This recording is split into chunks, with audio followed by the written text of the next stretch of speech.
Welcome back to the Wrong Advice Podcast. I'm your host, John Picciuto, and I am blessed to have the man, the myth, the legend, Mr. Eric Cano, in studio with me today. Eric, how you doing, buddy?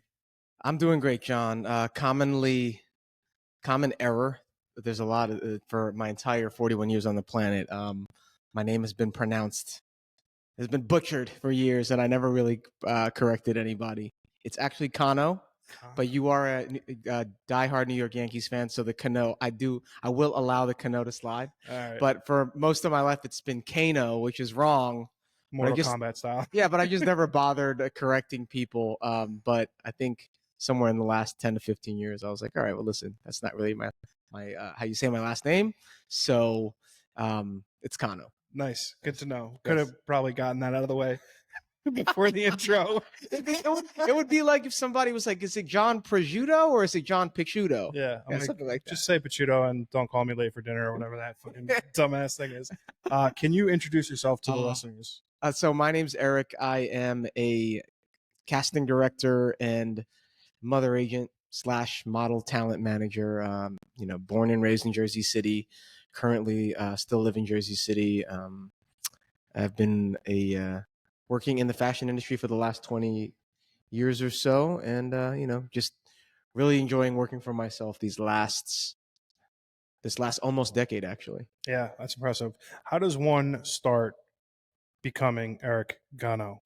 Well, I think it started with getting fired from my job in 2015. I think that was kind of the watershed moment in my life. Up until that point, let me backtrack a little bit. I am the eldest child of 4. My parents are immigrants. They came here in 1970 and 1972, respectively, from the Philippines. Nice. From a young age, it was always I was always encouraged to just get a good, steady job that would pay me well, and I'd do that job, and then I'd retire one day. Mm-hmm. I'd have kids, get married, all that stuff. Yeah. At no point in the journey, at no point growing up, were my parents like, well, why don't you create something for yourself? Mm-hmm.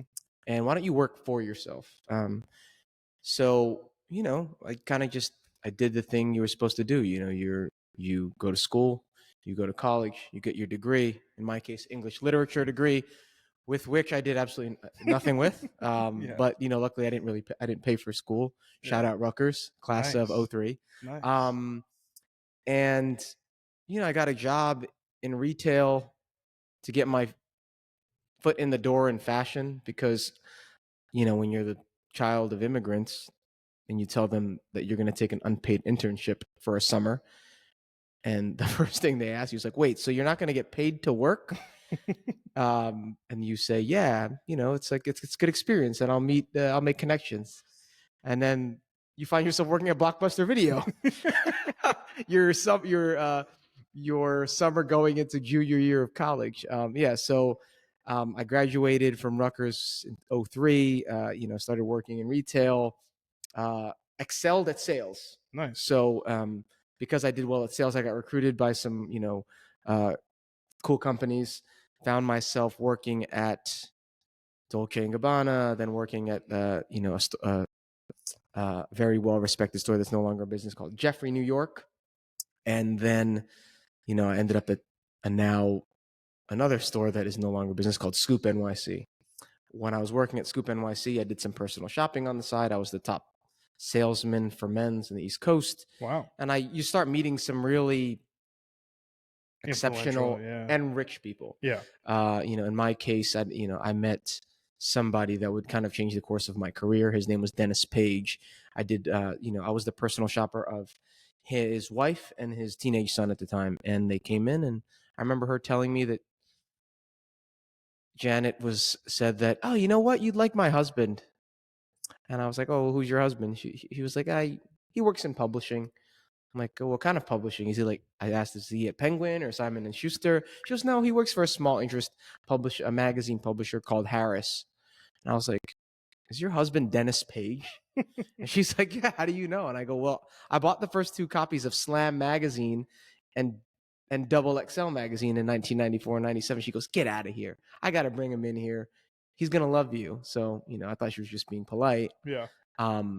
sure enough, she brings him back the next time. You know, we're simpatico, just like kind of from Jump Street. He also grew up in New Jersey, working class, and you know, kind of long story short, gives me a job. I accept the job right away. I start working in ad sales for a men's fashion magazine. So kind of that was 07. Fast forward to 2012, the economy's tanking. Magazines are just a disaster, a dying media. And I was recruited by a company called Thrillist Media Group to work as the senior stylist. And, you know, took that job. Part of that job as the senior stylist was to do all the casting for Jack Threads, which was I don't know if you're familiar with Jack Threads. And Thrillist, the parent company. So I do that for 3 years and kind of just trudging along, middle management, making pretty good money for an in-house stylist. And then, you know, series of unfortunate events occur and I find myself unemployed for the first time in your whole life. In my whole life. And that is like the, you know, come to Jesus watershed moment I spoke of. I like to think of a movie. I don't know if you're familiar with the movie Up in the Air. Yeah. So so George Clooney, there's that one scene where he's firing J.K. Simmons. Yeah. And he's like, well, how much money did they pay you to give up your dreams? Oh, love that scene. And J.K. Simmons basically eviscerates him. $35,000. Yeah, $35,000. And he's like, so I found myself, you know, being fired. And it was like the firing didn't just happen. It was like over the course of like 10 days. Yeah. So you're kind of sitting in this career purgatory. Watching people leave. Yeah. No, and you're like, you know, you're supposed to come in and give a public apology. And then they tell you don't come in. And then you're like, well, what's going on? So I reached out to an employment attorney who was a friend of a friend. And they said, well, it sounds like they're preparing to terminate you. Sure enough, that's what happened. And then you're like sitting there like, oh man, at least I got a severance. And it's kind of like, well, what do you do? And it's like, you find yourself in this pivotal moment in your career. I think I was like I was in my 33 years old, maybe. Yeah. You know, I was like getting ready to propose to my girlfriend and just like, what am I going to do? Yeah. Dude, it's so funny. I have the exact same, almost to the day. I was 33, got laid off in the middle of the pandemic, and I was like, fuck, I'm fucked. And like, there are some people who would take that moment and be like, nope, you know, turtle shell, take the first job available, zero risk, zero absolutely doing anything that, you know, the antithesis of going out and striking out on your own. And I was like, fuck this shit. I want to do something else. I want to like be my own man. And obviously you did the same thing. What did your parents think of that? They were extremely supportive. I think we're not for the support. And I think, you know, Italians and most immigrant families have that same sort of stylistic, you know, parenting, right? Like, correct. They want me to do well, and they're going to give me the rope to either hang myself or, you know, jump off the cliff and bounce back kind of thing, you know. And lucky for me, you know, I have an incredible work ethic and I bust my ass, and obviously you do as well. But it came to that exact moment where I was like, what the fuck do I do now? And was there any doubt when that moment comes and you're sitting there like, what the fuck do I do? And was there any hesitancy to go strike out on your own? Well, I took a beat, you know, I started kind of seeing what the job market was like, and it was bleak. It was like, you know, what do I do? Do I want to be another in-house stylist at some company that, you know, it'll be fine, it'll pay okay, or do I, you know, what do I do? So for me, if I'm being honest, I took a beat and I went to California for 10 days with my wife, my now wife, and we went to San Francisco, saw some friends, drove down the PCH. She drove down the PCH down to LA to see other close friends. And in that time, kind of I did some soul searching. I'm like, what am I going to do? When I told myself then that I would give myself this trip to not stress out about it because I had enough money to kind of be okay. But at the minute I got back, I was going to get to work. So, you know, I took my laptop to the bar that my brother worked at and I posted up every day. And I just, you know, what am I going to do? What am I going to do? And I remember, so what I did do was I made a list of every single person that I'd ever done a favor for in my entire like adult life, career, yeah. adult life. Like, is this now a good time to call in some sort of favor, see what's going on, kick the tires? Mm-hmm. So I did that, and that it wasn't fruitful immediately, but a month or two later, it would pay off. So what I did was I had lunch with a friend. I don't know where he's at now. His name's Julian Schrader. We became friends when I was working at Jack Threads. He was the model I probably worked with the most, that I booked the most. And he told me, he was like, well, why don't you just forget about the styling, just lean into the casting? Mm-hmm. He's like, you were really good at it. You remember everybody's name. He goes, I think you could do that. He goes, what do you got to lose? And, so then with that in mind, I was like, yeah, casting, it's a little bit less labor intensive than being a wardrobe stylist. I think any wardrobe stylist knows that it's just a lot of work. It looks like you're playing dress up, but there's a lot of prep that goes into that. You're carrying around these heavy IKEA bags everywhere you go. If you don't have a car, you're bringing them onto the subway, buying, returning. Yeah, it's just really, it's a grind. It's hard labor. So I thought about that for a millisecond. Decided, all right, I'm gonna lean into casting, which brings me back to now. I'm going through my Rolodex and who kind of owes me a favor, and it turns out all these people that I've kind of started, that I met when I was early on in my career, have now been elevated into positions, decision-making positions, Mm-hmm. power positions, Mm-hmm. where they can hire me, and they did. Like, got my first two big clients like right away. The LLC wasn't even really finalized yet. Yeah. But I was working on a fashion week, my first fashion week show, and working on the launch of a women's lingerie brand that just recently sold for millions and millions of dollars. Wow. So, yeah, I guess kind of I've always just been really kind of nice to everybody that I've met along the way. Totally. And I think that combined with a good work ethic and, I think, I got a lot of good cosigns from some of these people. So yeah, that's kind of I guess the long story long. Yeah. Yeah. You know what's funny? It's like the lesson that I've learned in, creating a career out of thin air, right? Like I had never taken It's a good way to put it. Yeah. I mean, because I did it and I'm doing it, and it's the simultaneously the hardest thing I've ever done, the most rewarding thing I've ever done, the most fun thing I've ever done. It's like all those things. Kindness goes a long way, like facilitating of relationships and building those bonds with people, whether you meet them for 5 minutes, 5 hours, 5 days, whatever, can be crucial, because I think that's like the crux of life, like friendships, community building, like those are the things that are inevitably going to lead you down the line to success. And I think I don't know if it's like the immigrant mentality, because obviously my grandparents weren't born here and your parents weren't born here. It's pressed upon us to treat people the way that we want to be treated. Correct. And you get to a point where you have this come to Jesus moment where you're trying to facilitate what the fuck you're going to do with the rest of your life. Right. And you lean back on the things that the way you've treated people. Yeah. And I think that's pretty fucking cool. What was the scariest thing about like striking out on your own? Besides paying rent? The scariest thing was tax season. It's still the scariest thing. Like I've been at it since 2015 on my own, and I could stand to everybody's like, well, you pay your quarterlies? I'm like, no. Yeah. How do you want me to answer that question? Yeah. I always pay my taxes, but it's always like knowing, it's like that that dreadful time where all the 1099s are coming in. You're like, oh, I should probably get my act together, and then you're like, you see that 4/15 date is rolling around, and you're like, I'm gonna extend till October.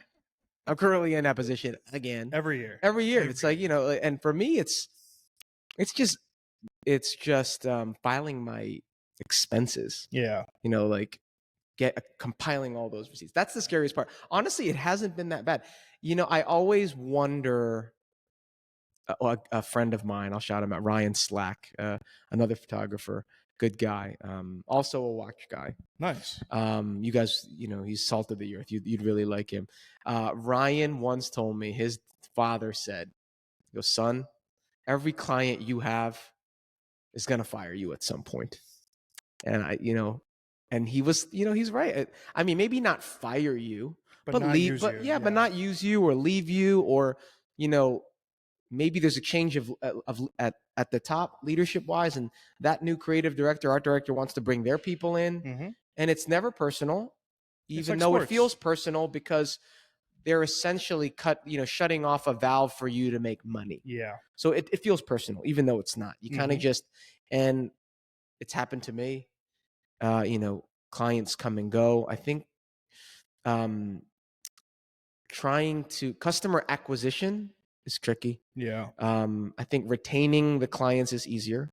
If you just work hard and you're honest, and I think the clients come back. I've actually found the acquisition part of this creative career the hardest. Yes. But when you do get a good client, they tend to stick. Yes. And I think the vast majority of people in this industry are probably not coming from sales backgrounds. Right. And I think because of that, I probably had a leg up. You probably had a leg Yeah. up in being able to acquire new Yeah, clients. it's business development, right? Yeah. It requires a certain kind of a thickness of skin to go out and just hear no all the time. And then, like your sales director is always like, every no leads to a yes. It's like that cliche that, it's a numbers game. It is. Yeah. But, it's, yeah, the client acquisition is for sure one of the hardest parts of this. I'm curious, aside from the dollars and cents of it all, like when you wake up, go to work, like do your daily grind, like what is it or how do you measure success? Like, placing people in big campaigns, sure. Mhm. Getting one of your mother agent models signed to a big agency, great. But like, what is success to you, especially at this point of father of two, and you've been doing this for a long time? Yeah, I mean, that's a great question. How do I measure success? I think, or happiness. It's, and if we're removing the financials of it, I think it's, when I wake up in the morning, do I really dread getting dressed, driving to the studio to another day in the, quote unquote trenches? And the answer is, I can probably count on two hands how many of those days I have in a year. Yes, some days are just going to be a little bit harder to get out of bed. Like it's easier to, sometimes it'd be nice to kind of Stay in bed. phone it in, Yeah. stay in your pajamas, watch the Office reruns, and and God knows that if you ask the people that I'm close with, they'd tell you I could probably stand to take a few more of those days. But it's that thing you do something you love, and you're not. It's like you're not working. No, you're working. Yeah. It's not like you're on Italian holiday. You know what I mean? I am working. I'm sending emails out. I am texting photographers to see, if they want to, if they want to collaborate, what their schedule's like. But what else would I rather be doing? Like, like Working at a bank, selling fucking, mortgages, or nah. being an insurance guy, or, no, I love what I do. Yeah. It's client service. Everything I do, like the clients I work with, whether it's American Eagle or Bombas or Uniqlo or Vogue or other photographers or art directors, they're my clients. The models that I am mother agent to, I look at them like they're my clients. I'm working with them and for them. And, it's, there are a lot crappier ways to make money. Oh yeah. Yeah, That's you know for what I sure. mean? So I think there's been two monumentally rewarding things to the journey for me. It is the confidence and the comfortability that I've developed in my own skin over the last 3 years. Like I can't understate or undersell really how easy it is to be me, and like the way that me doing my own thing, the thing that I'm supposed to be doing, has like just led to so many opportunities and great things. the flip side of that is at the time in 2020 when I lost my job, I was like, my fucking life is over. Right. Like it's such the duality of my future is wide open and right in front of me, and at the same time, like I don't know what the fuck I'm gonna do. Right. I've developed like thick skin in this industry and the ability to overcome a lot of failure and a lot of obstacles. What do you think is instilled in you that has allowed you to grow through the adversity to become the success that you are today? Well, I think that what's allowed me to be successful throughout the obstacles, I try to have a short memory.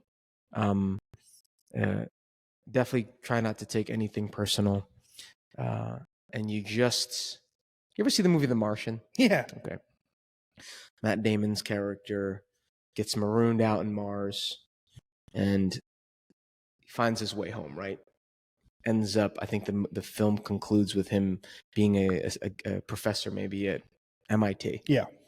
And in that, the key takeaway there for me was like he just says you kind of look at all of your problems. It's a big problem, right?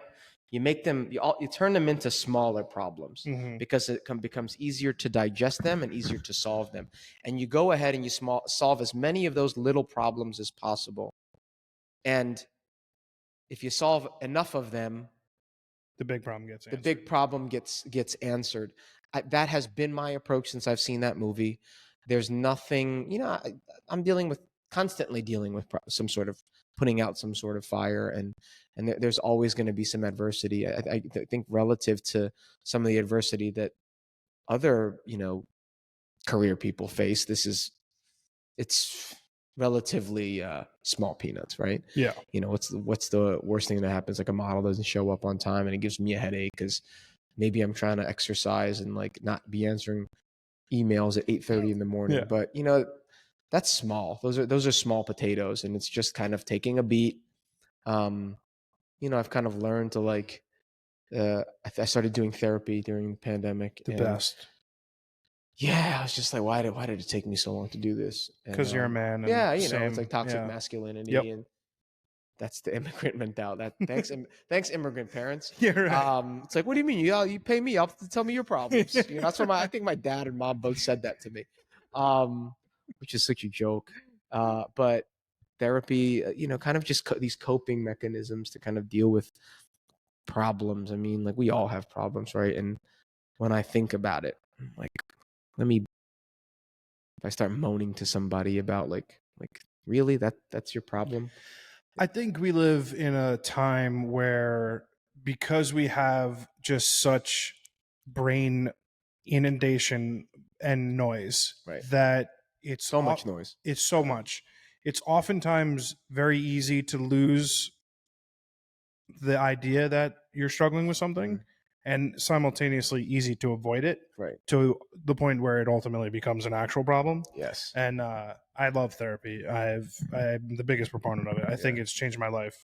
Coincided with losing my job. I think it's exceptional. And I think people who don't do it just are, it's like running a race with one shoe. Yeah, exactly. Yeah, you're doing a disservice to yourself. I think that we all owe it to ourselves to kind of speak to somebody that doesn't know us from Adam, and kind of just like this is what they went to school for professionally, to kind of help people to deal with their problems or to sort their problems out, or just have somebody to talk to and get an objective opinion.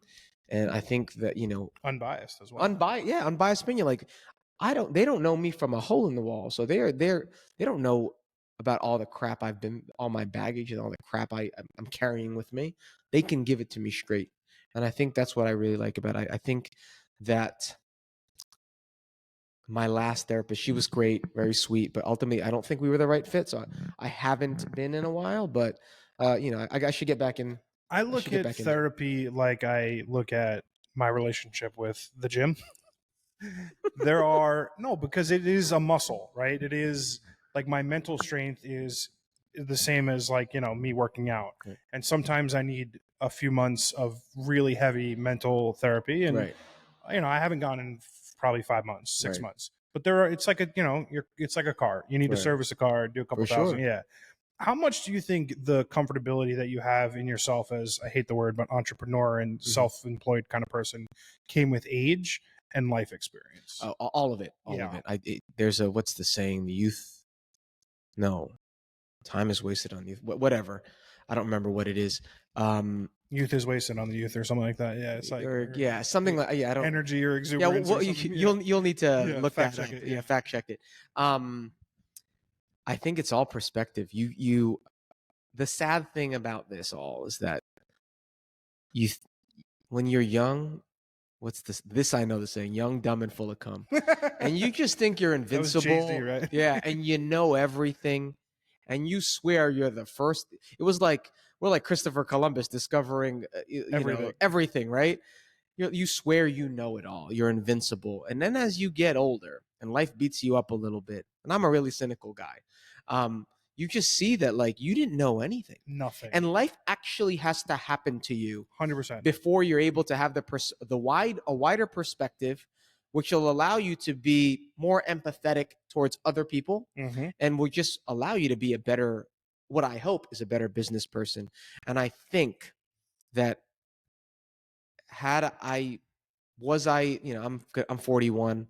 I'm going to be 42 at the end of the year. I think 10 years ago, 15 years ago, if I had this career then, it would have already been over, because I wasn't mature enough and wise enough to be responsible, or to not, or to be professional. To not think you had all the answers. Yeah, not to think I had all the answers, or just to keep it professional. Yeah. You know what I mean? Like, for a long time on this podcast, the single repetitive trope was, at 33, I lost everything. Could 23-year-old John or 25-year-old John have taken any of the life lessons that I learned, from 25 to 35 and grown from them? And I think the answer inevitably is always no. The time and the life lived is what allows you in your 30s and your 40s to fucking dominate. Right. And I think, it's nice for me. I'm only a couple years behind you, but it's nice to know that like I've reached the point where I've figured it the fuck out. Right. And it's like, if you're in your 20s and you're listening to this, it's like you have no answers. It is okay to be completely and utterly confused about everything in life. The person you're dating, the job you're doing, literally everything, because it's going to take you 10 years to figure it out. Right. It's like the tale of life is, yeah. And it's, I feel every year that passes, I just feel more and more comfortable in my own skin. I know who I am. I know the things that I need. I know what makes me tick. And I just know how to, I'm just a little bit more self-aware and adaptive and flexible. Yeah. And you know what? It just makes life, as running a business, that much easier, because you just know, that it's okay not to have all the answers. It's okay to take a beat and, kind of think things through before you say things. Yeah, no. I think if I told 31-year-old Eric that this is what he'd be doing, I don't know that he'd believe. I don't know that he'd believe me. Same. Yeah. I mean, fucking geez. 27-year-old John was fixated on making as much money as humanly possible. Right. Doing as much as possible, like going to the clubs every fucking weekend, and like the things that don't matter. You have to spend the time doing them. Yeah, I'm very, very close friends. My youngest brother's my best friend. I'm 6.5 years older than him. I did everything. I made all the mistakes. I would give him advice, and he would do the opposite. Yeah. People just need to learn through mistakes. That's the only way you're going to learn. You can have the blueprint. This is what you do to have a successful life, to have, the beautiful wife, the cars, the watches, the house, the vacations. And people will still kind of do their own thing. Because who wants to just follow some manual on how to be successful? That's so boring. I think if anything, there's like the biggest cliche ever is like life is what happens when you're busy making other plans. Right. And my life has been that, like, to a T. Like, Yeah. I mean, we didn't know each other 12 months ago. No. And now I consider you a friend, a Yeah. mentor, like someone I like seriously look up to. Right, yeah. And 5 years ago, I had no idea that this world existed. And it's like, it's unbelievable what you could accomplish as you grow with age. Like, No. it's I laugh a lot Right. about like the dumb luck that I've had in Right. life, like being able to figure out what I want. And it took a while, but it's like there's no such thing as an overnight success. It's No. like years, months, weeks, hard work that Yeah, I leads to these mean, positions. overnight success. I mean, listen, if your parents super famous and Yeah, or super rich, Yeah, right. then yeah, overnight success. But for guys like us, no, but before we continue, I'd like to just shout out our buddy James Walters, aka Yes. James Wolf. Mr. Wolf. We're not sitting here if it's not for James. And funny story about James. This is how life is funny. I'm working at Jack Threads. The budget's not great for talent. The guy that was my assistant stylist said, "Oh, I met this interesting guy on the L train. He's from Jersey too. He's a redhead. I think you should maybe meet him. He'd probably be an inexpensive freelance model." In comes this strapping lad from Bergen County, James Walters at the time, and this was 2012, and that's more than 10 years ago. And he worked for me as a freelance model for a bit, and then we lost touch. He moves out to LA to be an actor or whatever it is that he's trying to manifest for himself. And one day he just texts me and he's like, "Hey, you mind if I introduce you to my buddy John, also a Jersey guy?" And I'm like, automatically yes. I ride really hard for Jersey. No slander tolerated. And he's like, "Oh yeah, hey, let's connect." Yada yada yada. Sure enough, you come in, and a year later, we're buddies. Like, and I gotta say, I don't. The older you get, the busier you become. You have wife, kids, family. I don't. It's rare for me to kind of allow myself the time to make new friends. Same. Or to hang out, or just like grab a bev or do the podcast. But I feel like we became fast friends. We were raised kind of the same way. We like the same things. We are suckers for the same sports teams. But yeah, shout out to James Walters. Not to go off on a I think it's not to go off on a Peter Griffin kind of non sequitur. I think it's so important though, because like so much of life, like what you touched upon early was your life is planned out for you. You go to high school, you get good grades. You go to college, you get good grades. You go to get the first job, the second job, the third job. Everything's laid out in front of you. But what the crux of life is about is the people. Mm-hmm. And were it not for my friend Rick, whose cousin is James, Mm-hmm. who introduced me to you, Right. we're not here today. No. And that is the beautiful thing about life. And that is how amazing things happen when you open yourself up to the possibilities of the people and the places and the things. Right. And you end up having these kind of relationships, which are fucking hilarious. Yeah. They just come out of nowhere. And it's beautiful. And I'm not everybody's cup of tea, and I'm sure you're not, but we happen to be each other's cup of tea. And it works out. We get to collaborate on a professional level. We're friends. And that, people ask me what I like about casting, what I like about being a mother agent. I really like meeting the people, hearing the stories, having people tell me what they want to manifest for themselves. Why? It's the spice of life for me, like just meeting new people. And I have always been a connector. Same. I've always, if I can help somebody, I will. Mm-hmm. In the case of being a mother agent, in the case of a casting director, let me walk that by. You have a project. You need to find the right talent for your project. I want to be able to connect you and with your end goal. With your end goal. I want to make that happen for you. There is joy in that for me. Same. I can't give you the psychology behind that, why it brings me joy, but it does.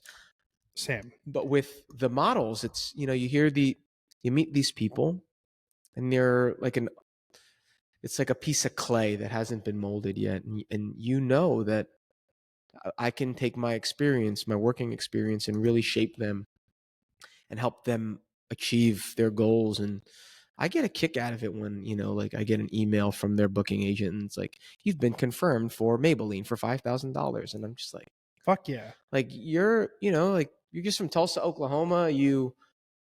That's you introduced me to Kira, right? Oh yeah. Yeah. She's amazing. That's another one, right? You're like, I met this girl, Kira, I'll intro you. What do you think?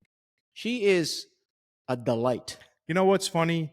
It's just like I so fuck with that connector mentality Right. because listen, no exaggeration. 10 years ago, I had no interest in anybody else's success other than my own. Right. And now I've reached peak comfortability and I know my success is going to come. Right. Has come. In the meantime, I want everyone else to be on my level. Right. And that only comes with time and age. No. And it's Kira found me on Instagram. We did a test shoot. I was like, you should meet my buddy Eric. You sign her. Now she's killing it. Yeah. That is life. That is life in a nutshell in such a wonderfully amazing fucking awesome way. Right. I joke around with some of my talent or just anybody that knows me and knows that I've been doing this. And it's, I joke around and I say, they're like, well, what do you hope to accomplish out of this? And I go, one day I hope one of these people is accepting some sort of Academy Award and shouts me out, I just want to thank Eric Cano for, I just want to be on the list of the shout outs. You know what I mean? It's very telling because I'm similar in that I don't need the personal accolades. No. And I think similarly, I'm a back of house guy. I'm the guy.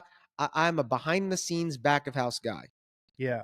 There's something very telling about age, upbringing, and whatever the tie-ins that some psychologists can make about people who want to see other people be successful. Mm-hmm. And I think that's awesome. It's not common because especially in the country that we live in and this time in the world, individual accolades are what everybody strives for. Right. But I have no interest in fame. I have no interest in accolades. Right. I just want to be doing the things that make me happy. And that's taking pictures and having these conversations and living a fun life. I just did this amazing, I'm Filipino and I'm first generation American here, and Vogue Philippines launched last September. And I was asked, two friends of mine, Danilo Hess, a fashion photographer, and Adi Umali, a really talented creative director, mentor, big brother type to me. They said, we're going to work on this Filipino portrait thing. We want to kind of just take pictures, celebrate the diaspora of Filipinos in the fashion industry, models specifically. Mm-hmm. So we had this ongoing project. We ended up shooting 71 models. Wow. 71. Jesus. New York, LA, London. Some of it shot in this studio where we're filming right now. And, so long story short, Vogue Philippines picks it up. They run it. And my name is maybe in the article credits, for a second, but it's just seeing all these faces. And I casted all of them. Casted is not a word. I cast all of them for this. It was just really special to see. Is that like a pitch me moment for you? As yes, a Filipino, absolutely. I think that, yes, I would love to be featured in Vogue. I would love to do something for Vogue America or UK. But if that never happens, I'll always have Vogue Philippines, and it's it's the country where my parents were born, and that's really special. And then, sure enough, a few months down the line, they feature my store, Cano, rest in peace, and I get my picture in there. And I was it's still weird to kind of see my face in there because, like I said, I'm usually the guy that works behind the scenes. Mm-hmm. But I almost didn't post it on Instagram, and somebody was like, "What's wrong with you? Like, take a bow. You work really, really hard. You should, celebrate your successes." And I think I'm starting to learn how to become more comfortable. Yeah. For me, it's just like the check cleared. Cool. All right, let's move on to the next project. But allowing myself the space to kind of celebrate the wins. and appreciate it. Yeah, and appreciate it. That's new for me. Yeah. Yeah. It's funny because I ran into, so like back in the day, I used to write for Elite Daily. I don't know if you remember them.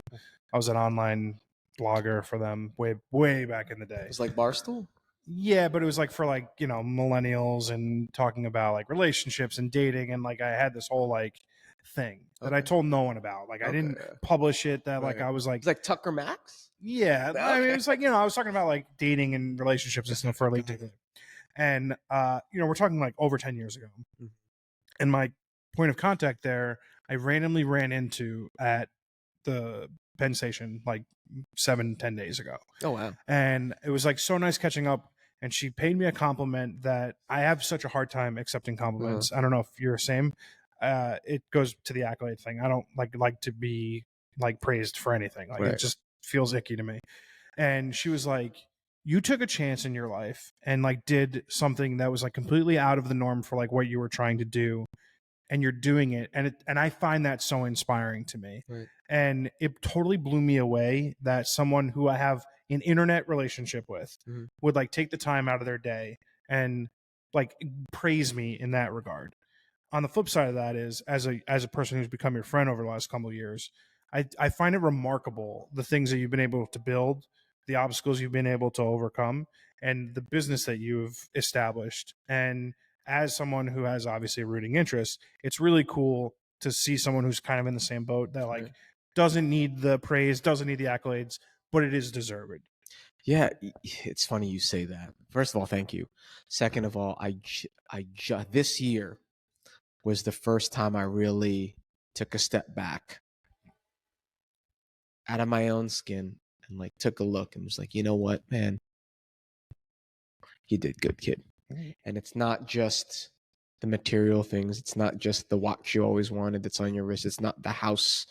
It's not the beautiful family. It's you always kept it 100.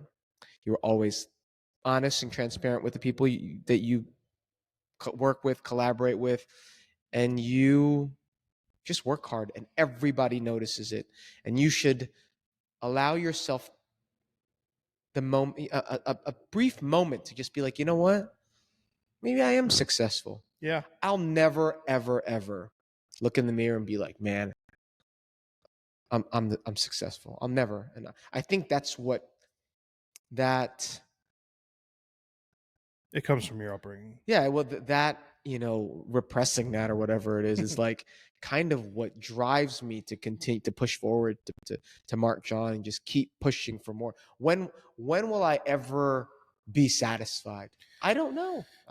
Truly, I don't know. You know what? It's funny because I have reached a point where I'm on the cusp of every hope, dream, desire I've ever wanted coming to fruition. And satisfaction is always going to be something that is, thank you to the train, is something that I can't measure. I am so blessed to be able to doing the thing that I want to be doing that I don't know if satisfaction will ever factor into the equation. I think it's one of those things where it doesn't matter the dollars in the bank, it doesn't matter the accolades, it doesn't matter the successes, it doesn't matter the failures.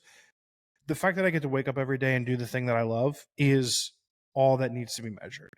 And I think that maybe at some point I will be like, yeah, I'm satisfied with what I have achieved, but I don't know if it's, I think if you do something on your own at this age, it's impossible to be satisfied. I think you will constantly be moving the goalpost further and further away, which is maybe not the best thing, but it is going to keep you hungry. Yeah, I mean, listen, is there some level of toxicity there? Absolutely. Oh yeah. I remember a while back, a friend of mine said, there's the alley cat mentality and there's the house cat mentality. The house cat knows where its meal is coming from every night. They know who's going to pet it. They know who's going to take care of it. The alley cat scratches, claws its way. They don't know how they're going to eat, but they're going to figure it out. And I think that people that, whether you're in some sort of salary job or you work for yourself, if you can have the alley cat mentality, that's just gonna serve you down the road, as far as like being an entrepreneur or working for yourself. It's just, never rest on your laurels, and always just, if you strive for perfection, you'll probably land upon greatness, right? Like, Yeah. there's no such thing as perfect, but you could be great. I love that metaphor. I'm going to steal that. I think there are two things that I've learned as I've gotten older that, like I said earlier, life is what happens when you're busy making other plans. And there's no telling what you can accomplish if you fucking just work at it and you Right. try Right. really hard. Right. You may not achieve the thing that you're trying to do, and that's totally okay. Right. There's a good chance that that failure will lead to something else. Right. And ultimately, it's the people, it's the relationships that you make across the way that lead you to the place that you're supposed to be. Yeah. Oh, the places you'll go, right? Like, Oh, the places you'll go. yeah, I just, I love that the variety of my day. All my days are kind of the same, but they're filled with a different cast of characters. It's like um, and I love it. It's you know, today I was with you and a bunch of other people, and tomorrow I'll be doing the same exact thing with A new 4 other cast. different people, Yeah. with a whole different cast of characters. And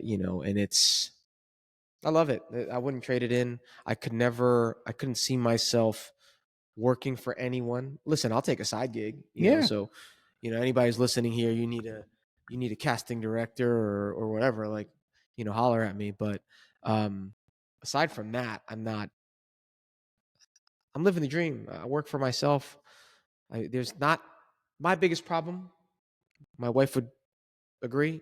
There's not enough time in the day. My biggest weakness right now is time management. It's the elusive. It's trying to strike. No, it's trying to find the elusive work-life balance. And That's and everybody. it's I mean, it's everybody. It's especially me. It's like, how much time? We wear a lot of hats. Yeah, it's like, how much time do I? My kids are. I remember the day I came home with my daughter, and it's like 4 years, just like this. My son, 2 years almost. It's almost 2 years, and it's like, where does it even go? One day I'm gonna wake up, I'll be 62, God willing. Yeah. With I think that's the other beautiful thing about time is you find the appreciation to figure out that work-life balance, because you knowing now that you struggle with finding that balance is going to make you work hard to strike that balance. yeah, Because like I don't think like I knew in my 20s that I was struggling with anything. who And like does? Like, yeah, you think you're invincible. yeah, You're just like, how am I gonna make more money? That was yeah, what my 20s were. Or how am I gonna party more? yeah, Like, what's the magic drug I'm gonna take that I can just party longer? yeah, No, but I was talking to another one of my, like, mentors and good friends, and he said that, he was watching some kind of documentary, and it was like, well, they interviewed a bunch of people in nursing homes or elderly homes or whatever, and it was like, what's your one biggest regret? And across the board, it's that they work too much. yeah. And I was like, wow, like, that kind of was a sobering kind of reality check. It's like, I could, I'm not, it's not quite banker money. It's pretty good money, but, like, I put solid hours in. This is not a 9 to 5. I'm, No, like, you're always yeah, on I'm the clock. always on. I'm Yeah, always on the clock. Like, if somebody in Paris or London needs something, or Milan, like one of my models agents out there needs something, you're not going to ignore the I'm not email. going to ignore the Yeah, email and wait till I'm ready. yeah, No, like, I see, listen, if it's urgent, I'm taking care of it right then and there. But yeah, it's just, it's funny that, it's that trying to find, making sure I'm present for my children, making sure I'm nurturing my marriage, whilst at the same time making sure I'm putting in an honest days of work, so that we can go to Colombia for 10 days and just kind of hang. yeah. And, I finally allowed myself, this was a year I hired an assistant. I think you know her, Sarah. Yeah, Yeah. the best. Shout out Sarah. She's in Miami somewhere with her friends. Nice. She won't be listening to this, No, but for you sure know, not. it's you kind of dig into your profit margin a little bit, but it To allows strike you that balance. to strike the balance, to not have to pay attention to your client's every wish and command. I don't know the movie. The quote is, "No amount of money ever bought a second of time." That is Avengers Endgame, and that was Tony Stark? John Slattery. That was Howard Stark to Tony. No, that was Tony Stark to Howard Stark relaying something that his father said to him back in the day. What's a mind? Elephant Mind. Yes. And it is the most important thing I think I've ever heard. Yes. Because you can buy all of the great shit. You can chase all of the great destinations on Earth. No dollar is going to get you a single second more than you have here. And if you can have the appreciation for the people and the places and the time that you have, you'll lead a good life. Yeah. And I mean, I'll drink, like amen to that. Yeah. Like, dude, I am incredibly thankful that you took this time out to be on my pod. No, I'm glad we finally got it on the books. I am a cheese ball. If you've been on my podcast, you're part of my family. I'm happy to call you one of my friends. And thank you so much for the time. I appreciate it. And I'm honored that you would ask me to be here. And, onward and upward. Onward and upward. All right. Thanks, man.